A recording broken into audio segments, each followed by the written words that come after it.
It seems that Xbox are dropping banger after banger onto Xbox Game Pass as of late, and this week does include some more titles arriving onto the service. It might not be as strong as previous weeks, and I would say it's probably one of the lighter waves for this year so far, but I mean, calling Cyberpunk light is funny when you do think about it. Today though, I wanted to cover the 15 brand new Xbox Game Pass games heading our way this March and beyond. With that, my name is Fletcher, and this is Xbox Nation, and let's just dive right into it.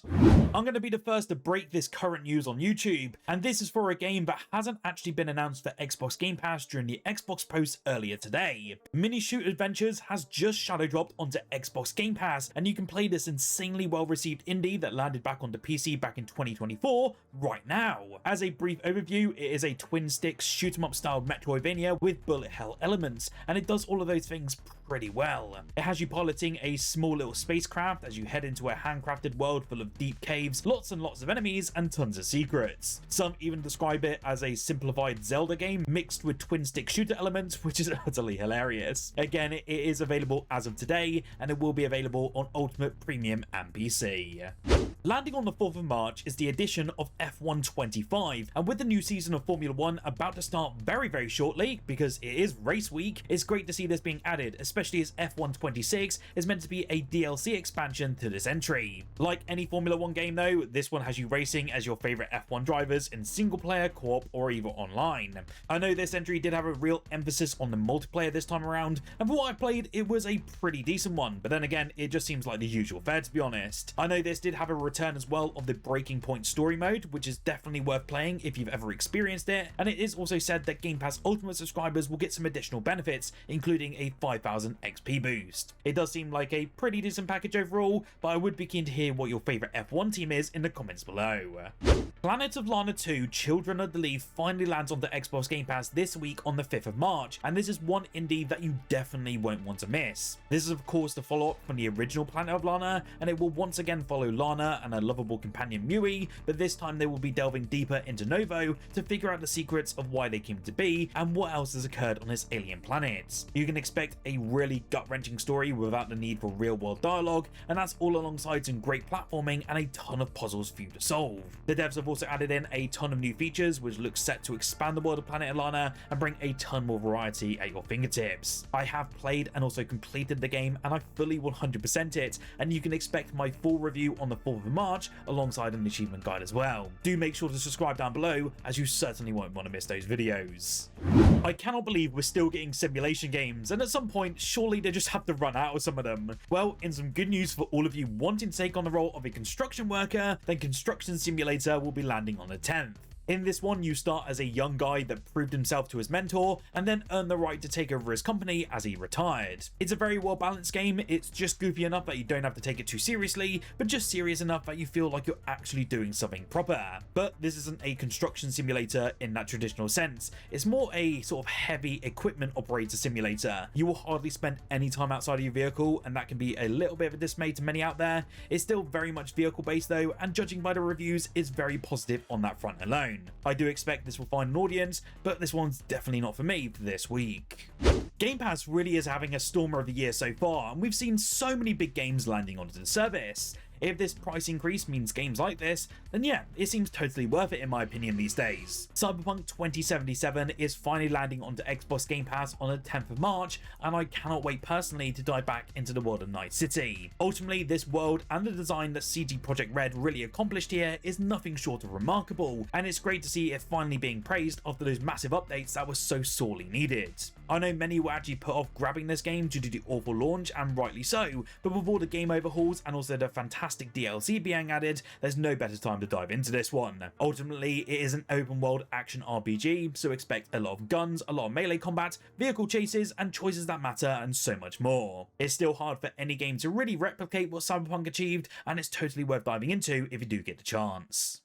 A little bit further on though, and for the 17th of March, we are getting the release of DreamWorks' Gabbys Dollhouse Ready to Party. Like the previous months, we are seeing more and more kids games landing onto Game Pass, and it's certainly a good thing if you have kids like me, but of course it's pretty dire if you don't. I don't really know much about this title because I'm definitely not the target audience, but it is said to bring players into a colourful music-filled adventure with Gabby and her friends. You will then explore iconic rooms, enjoy playful minigames, and celebrate creativity and teamwork in a family-friendly party experience. deadlines. Like any outright games title, I totally expect this to be pretty surface level as a game, but hey, at least it'll have some easy gamer score. I would be keen to hear though, what is your current gamer score at the moment? Do let me know down below. And whilst you're down there, also do hit that subscribe button if you want to keep up to date with all the latest Xbox news, reviews and updates coming your way. This is a dedicated Xbox only independent channel here on YouTube, and the support is massively appreciated as I do have some huge stuff coming to you within the next couple of weeks. With that, let's dive back into the remaining games coming our way onto Game Pass for March and beyond.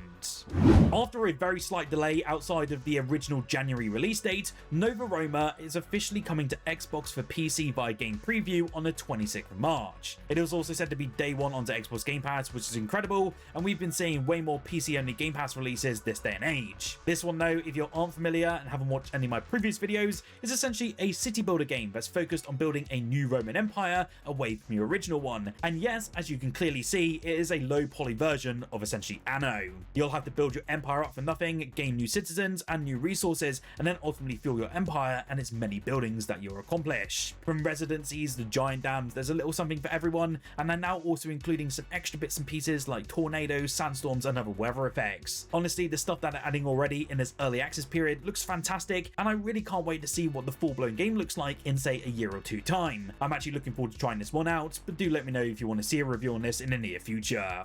It is also worth noting that is a rather big wave if you're a premium subscriber. I know many of you did downgrade to this tier after the price increases, and for the start of March, it's bringing you some lovely games. To a T came to us from the creator of Katamari Damacy about a year ago now, and it was fairly well received on Xbox. It is described as a narrative adventure game where it follows teen as they then discover some sort of mysterious ability due to their T-pose posture, and then they have to uncover the origins while exploring the town and going to school. The interactions you'll make in this game, such as opening teen's mouth to be able to eat food or drink water, do act as mini games for us to engage with, alongside the ability to customize our teen with a variety of different outfits. Like I said, it was very well received, and you can try it out right now with Premium on the 4th of March. The big new addition to the premium library though has to be for Hollow Knight Silksong. I don't really need to hark on about this one, as it was probably one of the most hyped up releases I've ever seen over the past 5 years, and to be honest, it did a phenomenal job upon its release. It is a beautiful Metroidvania with a difficulty level of something like Dark Souls. It follows Hornet as she travels through the kingdom that is ruled by Silken Song. The parkour elements in this one are massively improved the original Hollow Knight, but I do know it's still a little bit of a slight point of contention within the Hollow Knight community. Overall though, Team Cherry delivered a great sequel with great combat and yet more insane enemies and even bosses for you to take on. This one comes to your premium tier slightly later, but on the 12th of March. It is also worth noting that both Kingdom Come Deliverance 2 and Final Fantasy 3 have landed on the Xbox Game Pass as of today. These are both available across Ultimate, Premium and PC, and I do highly recommend KCD2 as it was my game of the year for 2025. Interestingly enough though, the game has also received Xbox Play Anywhere support with a new inclusion into Xbox Game Pass, and you can also play it now via the cloud. This is huge as the game looks utterly astonishing on both consoles, let alone a top tier PC. I really love this feature. I do hope Xbox keeps rolling out Play Anywhere support for many more games, and I can guarantee that many of you will love diving into the world of Bohemia as Henry for the very first time.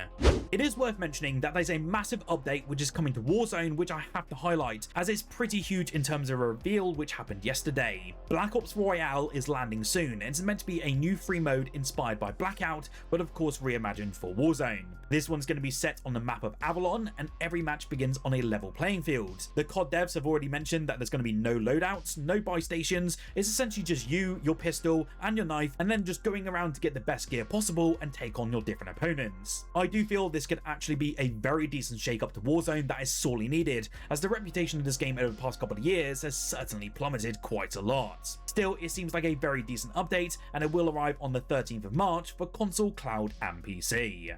Unfortunately though, with it being a new wave of Xbox Game Pass games, Xbox have now revealed the next batch of titles to leave Xbox Game Pass on the 15th of March. While this wave includes a few recognizable names such as the Enter the Gungeon and F123, there really aren't any major first-party departures this time around. Still, there are 6 games leaving, and you'll want to make sure to wrap them up ASAP, or make sure you purchase purchase them to keep playing them forever. I don't think many will actually be upset about these games leaving, but if you can try one, I highly recommend Lightyear Frontier.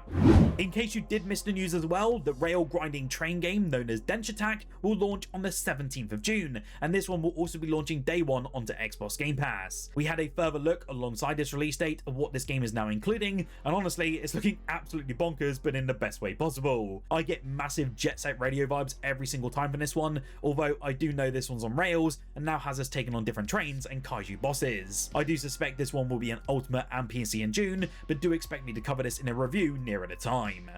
Mixtape also got a release date reveal as of today, and we can now look forward to this Game Pass title as well on the 7th of May. This is coming from the award-winning developers of The Artful Escape and immerses us in a teenage wasteland, playing through a variety of narrative vignettes, exploring the pivotal moments of this experience. The stories look to be delivered through a mixtape of comedic, joyful gameplay, from skateboarding and flying to taking photos after hours at an abandoned theme park. This seems similar to games like What Remains of Edith Finch, and it looks like Mixtape ties its narrative into a very unique vignette-driven structure that emphasizes variety, surprise, and comedy in its gameplay. I'm pretty excited for this one, but here's hoping it lands well in May this year. We did also see a pretty sizable news drop for the upcoming pottery brawler from Double Fine called Kiln. I know many of you are still mixed on this one, but for me, I really love Double Fine games, and I cannot wait to see how this one plays out upon its launch. Well, the news that just dropped is that the Kiln closed beta will be taking place this March, and you can sign up for it right now. I fully expect this to be a wacky and fun time, even though it will garner a smaller audience than others out there. I will leave the link below if you are interested in signing up to this one.